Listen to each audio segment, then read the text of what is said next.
Hi மக்களே, எல்லாருக்கும் வணக்கம். பாருங்கள், நான் என்ன செஞ்சுருக்கேன் இன்றைக்கி அப்படின்னா, சிக்கன் கிரேவி செய்யலான்னு சொல்லிட்டு தாளிச்சிருக்கேன். நீங்கள் உங்கள் வீட்டில் இன்றைக்கி என்ன செஞ்சீங்கன்னு கமெண்ட் செக்ஷனில் சொல்லுங்கள்.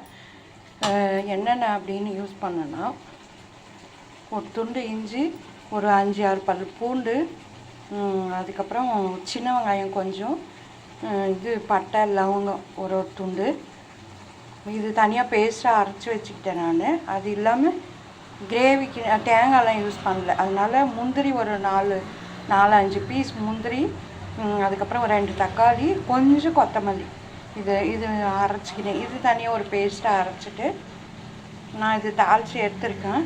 நீங்களும் இதே மாதிரி செஞ்சு சாப்பிட்டு பார்த்துட்டு உங்கள் வீட்டில் செஞ்சு சாப்பிட்டு பார்த்துட்டு எப்படி இருக்குன்னு கமெண்ட் செக்ஷனில் சொல்லுங்கள் ப்ளீஸ். Okay, bye. சப்போர்ட் பண்ணுங்கள் ப்ளீஸ். சப்ஸ்கிரைப் பண்ணுங்கள், லைக் பண்ணுங்கள். எது இருந்தாலும் கமெண்ட் செக்ஷனில் சொல்லுங்கள் ப்ளீஸ்.